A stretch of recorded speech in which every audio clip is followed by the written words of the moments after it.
Dracula by Bram Stoker. Chapter 24. Dr. Seward's phonograph diary, spoken by Van Helsing. This to Jonathan Harker. You ought to stay with your dear Madam Mina. We shall go to make our search, if I can call it so, for it is not search but knowing, and we seek confirmation only. But do you stay and take care of her today. This is your best and most holiest office. This day nothing can find him here. Let me tell you that so you will know what we four know already, for I have tell them. He, our enemy, have gone away. He have gone back to his castle in Transylvania. I know it so well as if a great hand of fire wrote it on the wall. He have prepared for this in some way, and that last earth box was ready to ship somewheres. For this he took the money. For this he hurry at the last, lest we catch him before the sun go down. It was his last hope, save that he might hide in the tomb, that he think poor Miss Lucy, being as he thought like him, keep open to him. But there was not of time. When that fail, he make straight for his last resource, his last earthwork, I might say, did I wish double entente. He is clever. Oh, so clever. He know that his game here was finish, and so he decide he go back home. He find a ship going by the route he came, and he go in it. We go off now to find what ship and whither bound. When we have discovered that, we come back and tell you all. Then we will comfort you and poor Madam Mina with new hope. For it will be hope, when you think it over, that all is not lost. This very creature that we pursue, he take hundreds of years to get so far as London. And yet, in one day, when we know of the disposal of him, we drive him out. He is finite, though he is powerful to do much harm and suffers not as we do. But we are strong each in our purpose, and we are all more strong together. Take heart afresh, dear husband of Madam Mina. This battle is but begun, and in the end we shall win. So sure as that God sits on high to watch over his children. Therefore, be of much comfort till we return. Van Helsing. Jonathan Harker's Journal, 4 October. When I read to Mina Van Helsing's message in the phonograph, the poor girl brightened up considerably. Already the certainty that the Count is out of the country has given her comfort, and comfort is strength to her. For my own part, now that his horrible danger is not face to face with us, it seems almost impossible to believe in it. Even my own terrible experiences in Castle Dracula seem like a long-forgotten dream. Here in the crisp autumn air and the bright sunlight. Alas, how can I disbelieve? In the midst of my thought, my eye fell on the red scar on my poor darling's white forehead. Whilst that lasts, there can be no disbelief. Mina and I fear to be idle, so we have been over all the diaries again and again. Somehow, although the reality seems greater each time, the pain and the fear seem less. There is something of a guiding purpose manifest throughout which is comforting. Mina says that perhaps we are the instruments of ultimate good. It may be. I shall try to think as she does. We have never spoken to each other yet of the future. It is better to wait till we see the professor and the others after their investigations. The day is running by more quickly than I ever thought a day could run for me again. It is now 3 o'clock. Mina Harker's Journal, 5 October, 5 p.m. Our meeting for report. Present, Van Helsing, Lord Godalming, Dr. Seward, Mr. Quincy Morris, Jonathan Harker, Mina Harker. Dr. Van Helsing described what steps were taken during the day to discover on what boat and whither bound Count Dracula made his escape. As I knew that he wanted to get back to Transylvania, I felt sure that he must go by the Danube mouth or by somewhere in the Black Sea, since by that way he come. It was a dreary blank that was before us. Omni ignotum pro magnifico. And so, with heavy hearts, we start to find what ships leave for the Black Sea last night. He was in sailing ship, since Madam Mina tells of sails being set. These not so important as to go in your list of the shipping in the Times, and so we go, by suggestion of Lord Godalming, to your Lloyd's, where are note of all ships that sail however so small. There we find that only one Black Sea-bound ship go out with the tide. She is the Tsarina Catherine, and she sailed from Doolittle's wharf for Varna, and thence to other ports and up the Danube. So, said I, this is the ship whereon is the Count. So off we go to Doolittle's wharf, and there we find a man in an office. From him we inquire of the goings of the Tsarina Catherine. He swear much, and he red face and loud of voice, but he good fellow all the same. And when Quincy give him something from his pocket, which crackle as he roll it up, and put it in a so small bag which he have hid deep in his clothing, he still better fellow and humble servant to us. He come with us, and ask many men who are rough and hot. These be better fellows too when they have been no more thirsty. They say much of blood and bloom, and of others which I comprehend not, though I guess what they mean. But nevertheless, they tell us all things which we want to know. They make known to us among them how last afternoon, at about 5 o'clock, comes a man so hurry, a tall man, thin and pale, with high nose and teeth so white and eyes that seem to be burning, that he be all in black, except that he have a hat of straw which suit not him all the time, that he scatter his money in making quick inquiry as to what ship sails for the Black Sea and for where. Some took him to the office, and then to the ship, where he will not go aboard, but halt at shore at end of gangplank, and ask that the captain come to him. The captain come, when told that he will be pay well, and though he swear much at the first, he agree to term. Then the tin man go, and someone tell him where horse and cart can be hired. He go there, and soon he come again, himself driving cart on which a great box. This he himself lift down, though it takes several to put it on truck for ship. He give much talk to captain as to how and where his box is to be placed. But the captain like it not, and swear at him in many tongues, and tell him that if he like, he can come and see where it shall be. But he say no, that he come not yet, for that he have much to do. Whereupon the captain tell him that he had better be quick with blood, for that his ship will leave the place of blood before the turn of the tide with blood. Then the tin man smile and say that of course he must go when he think fit, but he will be surprised if he go quite so soon. The captain swear again, polyglot, and the tin man make him bow and thank him, and say that he will so far intrude on his kindness as to come aboard before the sailing. Final, the captain, more red than ever, and in more tongues, tell him that he doesn't want no Frenchman with bloom upon them, and also with blood in his ship, with blood on her also. And so after asking where he might purchase ship forms, he departed. No one knew where he went, or Bloomin' well cared, as they said, for they had something else to think of, well, with blood again, for it soon became apparent to all that the Tsarina Catherine would not sail as was expected. A thin mist began to creep up from the river, and it grew and grew, till soon a dense fog enveloped the ship and all around her. The captain swore polyglot, very polyglot with bloom and blood, but he could do nothing. The water rose, and he began to fear that he would lose the tide altogether. He was in no friendly mood when, just at full tide, the tin man came up the gangplank again and asked to see where his box had been stowed. Then the captain replied that he wished that he and his box, old and with much bloom and blood, were in hell. But the tin man did not be offended, and went down with the mate and saw where it was placed, and came up and stood a while on deck in fog. He must have come off by himself, for none noticed him. Indeed, they thought not of him, for soon the fog began to melt away, and all was clear again.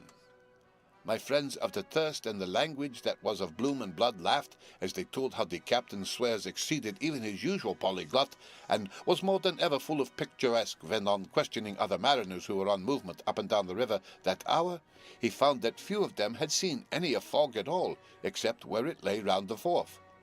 However, the ship went out on the ebb tide, and was doubtless by morning far down the river mouth. She was then, when they told us, well out to sea. And so, my dear Madam Mina, it is that we have to rest for a time, for our enemy is on the sea with the fog at his command, on his way to the Danube mouth. To sail a ship takes time, go she never so quick, and when we start to go on land more quick, and we meet him there. Our best hope is to come on him when in the box between sunrise and sunset, for then he can make no struggle, and we may deal with him as we should. There are days for us in which we can make ready our plan. We know all about where he go, for we have seen the owner of the ship, who have shown us invoices and all papers that can be. The box we seek is to be landed in Varna, and to be given to an agent, one Ristix, who will there present his credentials. And so our merchant friend will have done his part. When he asks if there can be any wrong, for that so he can telegraph and have inquiry made at Varna, we say no, for what is to be done is not for police or the customs. It must be done by us alone and in our own way. When Dr. Van Helsing had done speaking, I asked him if he was certain that the Count had remained on board the ship. He replied, "We have the best evidence proof of that, your own evidence, when in the hypnotic trance this morning." I asked him again if it were really necessary that they should pursue the Count, for oh, I dread Jonathan leaving me, and I know that he would surely go if the others went. He answered in growing passion, at first quietly. As he went on, however, he grew more angry and more forceful, till in the end we could not but see wherein was at least some of that personal dominance which made him so long a master amongst men. Yes, it is necessary, necessary, necessary, for your seeking the first, and then for the sake of humanity. This monster has done much harm already in the narrow scope where he finds himself, and in the short time when as yet he was only as a body groping his so small measure in darkness and not knowing. All this I have told these others. You, my dear Madam Mina, will learn it in the phonograph of my friend John, or in that of your husband. I have told them how the measure of leaving his own barren land, the barren of peoples, and coming to a new land where life of man teems till they are like the multitude of standing corn, was the work of centuries. Were another of the undead, like him, to try to do what he has done, perhaps not all the centuries of the world that have been or that will be could aid him. With this one, all the forces of nature that are occult and deep and strong must have worked together in some wondrous way. The very place where he have been alive, undead for all these centuries, is full of strangeness of the geologic and chemical world. There are deep caverns and fissures that reach none know whither. There have been volcanoes, some of whose openings still send out waters of strange properties, and gases that kill or make to vivify.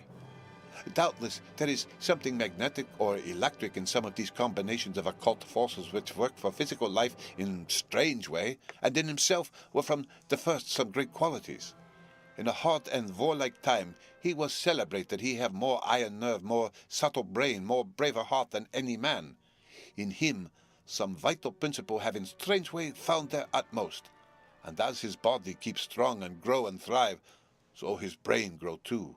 All this without that diabolic aid which is surely to him, for it have to yield to the powers that come from and are symbolic of good. And now this is what he is to us. He have infect you, oh, forgive me, my dear, that I must say such, but it is for good of you that I speak.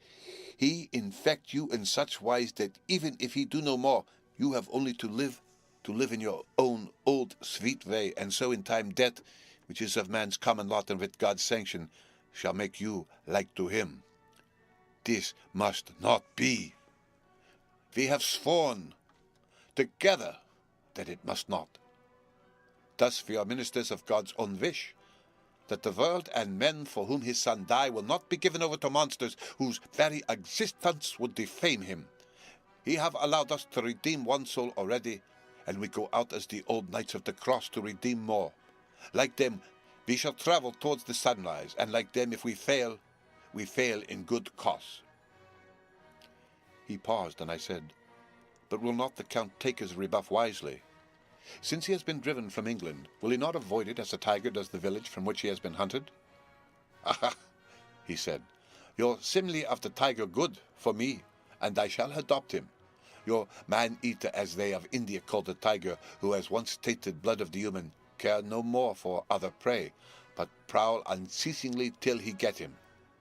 This that we hunt from our village is a tiger, too, a man-eater, and he never cease to prowl. Nay, in himself, he is not one to retire and stay afar. In his life, his living life, he go over the Turkey frontier and attack his enemy on his own ground. He be beaten back, but then he stay. No, he come again and again and again. Look at his persistence and endurance. with the child brain that was to him, he have long since conceived the idea of coming to great city. What does he do? He find out the place of all the world most of promise for him. Then he deliberately set himself down to prepare for the task. He find in patience just how is his strength and what are his powers. He study new tongues. He learn new social life, new environment of old ways, the politics, the law, the finance, the science, the habit of a new land and the new people who have come to be since he was. His glimpse that he have had whet his appetite only and enkeen his desire. Nay, it help him to grow as to his brain, for it all proved to him how right he was at the first in his surmises. He have done this alone, all alone, from a ruined tomb in a forgotten land. What more may he not do when the greater world of thought is open to him? He that can smile at death as we know him, who can flourish in the midst of diseases that kill off whole peoples? Oh, if such an one was to come from God and not the devil, what a force for good might he not be in this old world of ours? But we are pledged to set the world free. Our toil must be in silence and our efforts all in secret. For in this enlightened age, when men believe not even what they see, the doubting of wise men would be his greatest strength. It would be at once his sheath and his armor and his weapons to destroy us, his enemies, who are willing to peril even our own souls for the safety of one we love, for the good of mankind, and for the honor and glory of God. After a general discussion, it was determined that for tonight nothing be definitely settled, that we should all sleep on the facts and try to think out the proper conclusions. Tomorrow at breakfast we ought to meet again, and after making our conclusions known to one another, we shall decide on some definite cause of action. I feel a wonderful peace and rest tonight. It is as if some haunting presence were removed from me. Perhaps...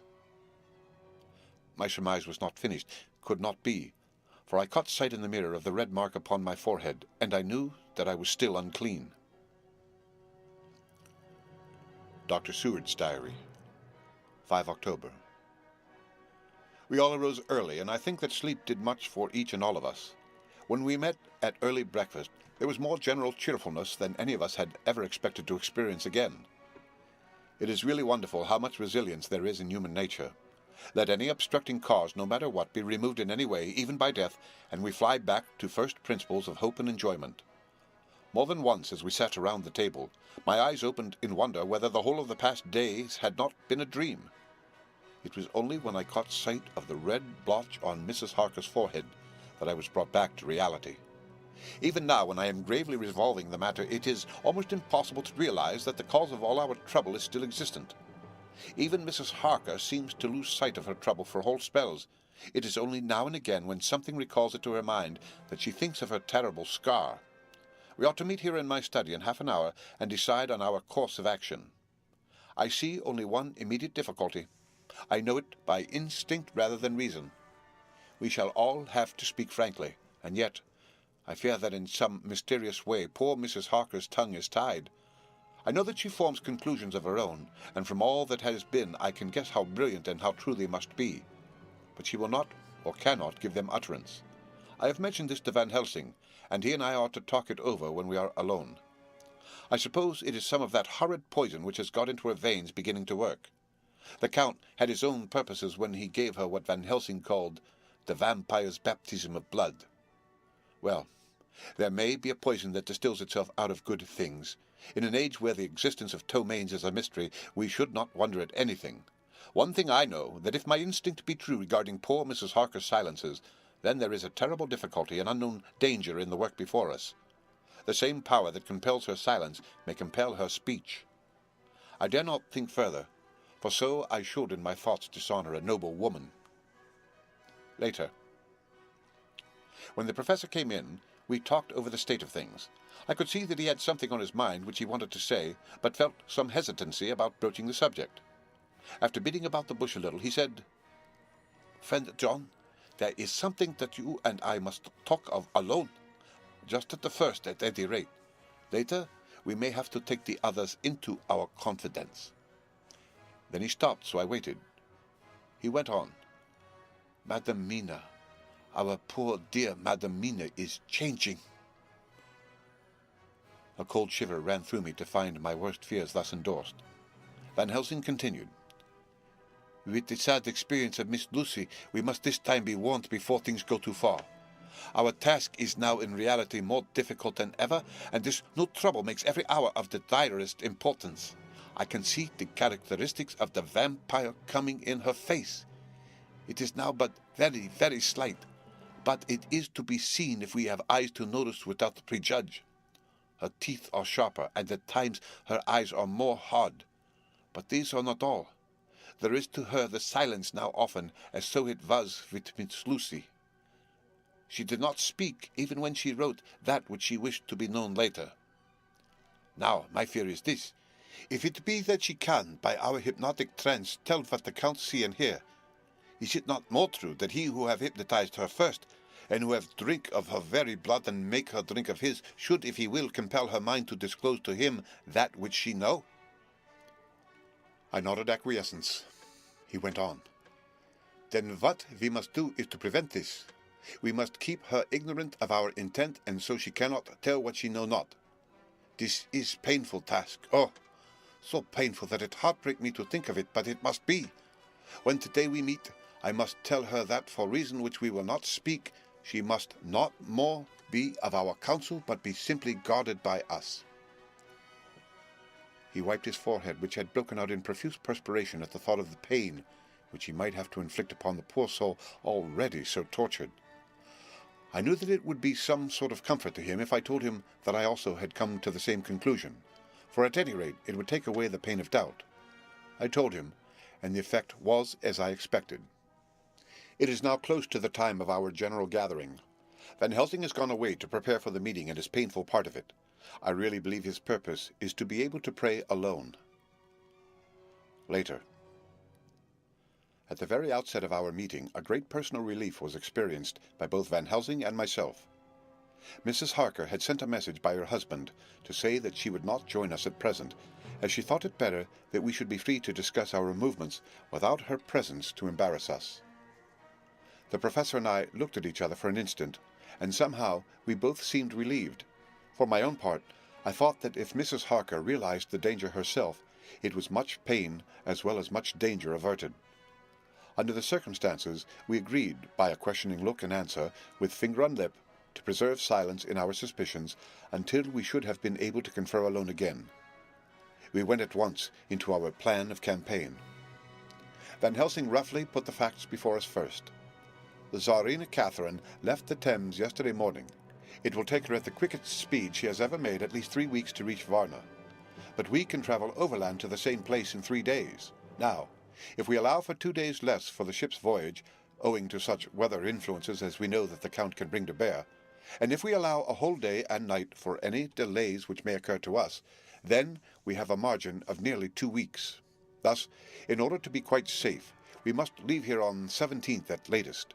Then we shall at any rate be in Varna a day before the ship arrives, and able to make such preparations as may be necessary. Of course, we shall all go armed against evil things, spiritual as well as physical. Here, Quincy Morris added, I understand that the Count comes from a wolf country, and it may be that he shall get there before us. I propose that we add Winchesters to our armament. I have a kind of belief in a Winchester when there's any trouble of that sort around. Do you remember, Art, when we had the pack after us at Tobolsk? What wouldn't we have given then for a repeater apiece? Good, said Van Helsing. Winchesters it shall be. Quincy's head is at level at times, but most so when there is to hunt, metaphor be more dishonour to science than wolves be of danger to man. In the meantime we can do nothing here, and as I think that Varna is not familiar to any of us, why not go there more soon? It is as long to wait here as there. Tonight and tomorrow we can get ready, and then, if all be well, we four can set out on our journey. We four, said Harker interrogatively, looking from one to another of us. Of course, answered the professor quickly. You must remain here to take care of your so sweet wife. Harker was silent for a while, and then he said in a hollow voice, Let us talk of that part of it in the morning. I want to consult with Mina. I thought that now was the time for Van Helsing to warn him not to disclose our plan to her, but he took no notice. I looked at him significantly and coughed. For answer, He put his finger to his lips and turned away. Jonathan Harker's Journal, October, afternoon. For some time after our meeting this morning, I could not think. The new phases of things leave my mind in a state of wonder which allows no room for active thought. Mina's determination not to take any part in the discussion set me thinking, and as I could not argue the matter with her, I could only guess. I am as far as ever from a solution now. The way the others received it, too, puzzled me. The last time we talked on the subject, we agreed that there was to be no more concealment of anything amongst us. Mina is sleeping now, calmly and sweetly, like a little child. Her lips are curved, and her face beams with happiness. Thank God there are such moments still for her. Later. How strange it all is. I sat watching Mina's happy sleep, and I came as near to being happy myself as I suppose I shall ever be. As the evening drew on, and the earth took its shadows from the sun sinking lower, the silence of the room grew more and more solemn to me. All at once, Mina opened her eyes, and looking at me tenderly said, "Jonathan, I want you to promise me something on your word of honor. A promise made to me, but made holily in God's hearing, and not to be broken, though I should go down on my knees and implore you with bitter tears. Quick, you must make it to me at once." "Mina," I said, "a promise like that I cannot make at once. I may have no right to make it." "But, dear one," she said, with such spiritual intensity that her eyes were like pole stars, "it is I who wish it, and it is not for myself. You can ask Dr. Van Helsing if I am not right. If he disagrees, you may do as you will. Nay, more, if you all agree, later you are absolved from the promise." "I promise," I said, and for a moment she looked supremely happy, though to me all happiness for her was denied by the red scar on her forehead. She said, "Promise me that you will not tell me anything of the plans formed for the campaign against the Count, not by word, or inference, or implication, not at any time whilst this remains to me." And she solemnly pointed to the scar. I saw that she was in earnest, and said solemnly, "I promise," and as I said it, I felt that from that instant a door had been shut between us. Later. Midnight. Mina has been bright and cheerful all the evening, so much so that all the rest seemed to take courage, as if infected somewhat with her gaiety. As a result, even I myself felt as if the pall of gloom which weighs us down were somewhat lifted. We all retired early. Mina is now sleeping like a little child. It is wonderful that her faculty of sleep remains to her in the midst of her terrible trouble. Thank God for it, for then at least she can forget her care. Perhaps her example may affect me as her gaiety did tonight. I shall try it. Oh, for a dreamless sleep. 6 October, morning. Another surprise. Mina woke me early, about the same time as yesterday, and asked me to bring Dr. Van Helsing. I thought that it was another occasion for hypnotism, and without question went for the professor. He had evidently expected some such call, for I found him dressed in his room. His door was ajar, so that he could hear the opening of the door of our room. He came at once. As he passed into the room, he asked Mina if the others might come too. "No," she said quite simply, "it will not be necessary. You can tell them just as well. I must go with you on your journey." Dr. Van Helsing was as startled as I was. After a moment's pause he asked, "But why?" "You must take me with you. I am safer with you, and you shall be safer too." "But why, dear Madam Mina? You know that your safety is our solemnest duty. We go into danger to which you are or may be more liable than any of us from circumstances, things that have been." He paused, embarrassed. As she replied, she raised her finger and pointed to her forehead. "I know. That is why I must go. I can tell you now, whilst the sun is coming up. I may not be able again. I know that when the Count wills me, I must go. I know that if he tells me to come in secret, I must by wile, by any device to hoodwink even Jonathan." God saw the look that she turned on me as she spoke, and if there be indeed a recording angel, that look is noted to her everlasting honor. I could only clasp her hand. I could not speak. My emotion was too great for even the relief of tears. She went on, "You men are brave and strong. You are strong in your numbers, for you can defy that which would break down the human endurance of one who has to guard alone. Besides, I may be of service, since you can hypnotize me and so learn that which even I myself do not know." Dr. Van Helsing said gravely, "Madam Mina, you are, as always, most wise.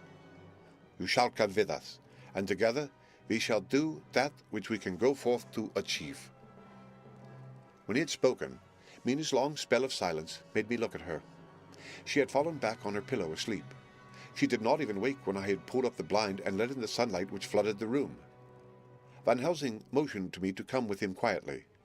We went to his room, and within a minute Lord Godalming, Dr. Seward, and Mr. Morris were with us also. He told them what Mina had said, and went on. "In the morning we shall leave for Varna. We have now to deal with a new factor, Madam Mina.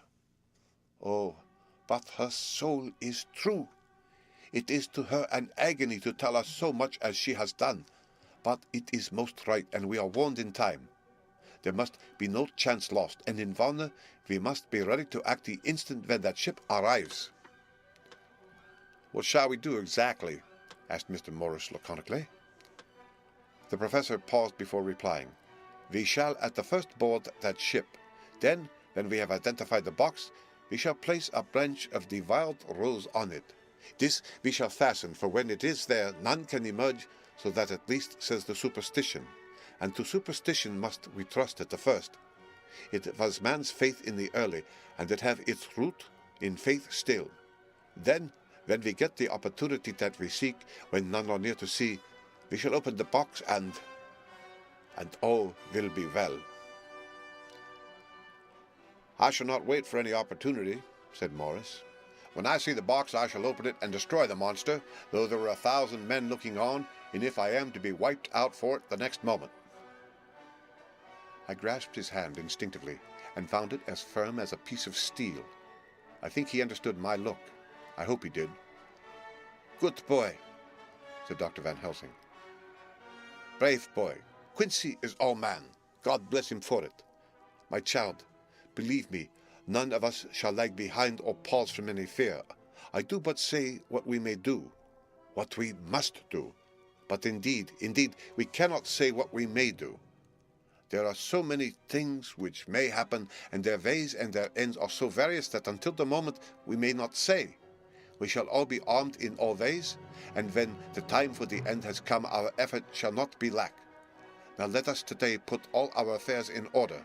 Let all things which touch on others dear to us and who on us depend be complete, for none of us can tell what or when or how the end may be.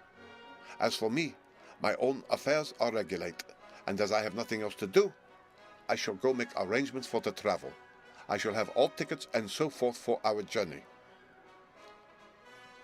There was nothing further to be said, and we parted. I shall now settle up all my affairs of earth and be ready for whatever may come. Later. It is done. My will is made and all complete. Mina, if she survive, is my sole heir. If it should not be so, then the others who have been so good to us shall have remainder. It is now drawing towards the sunset. Mina's uneasiness calls my attention to it. I am sure that there is something on her mind which the time of exact sunset will reveal. These occasions are becoming harrowing times for us all. For each sunrise and sunset opens up some new danger, some new pain, which, however, may in God's will be means to a good end. I write all these things in the diary, since my darling must not hear them now. But if it may be that she can see them again, they shall be ready. She is calling to me. The end of chapter 24. Read by Rick Kistner for Lit2Go on the web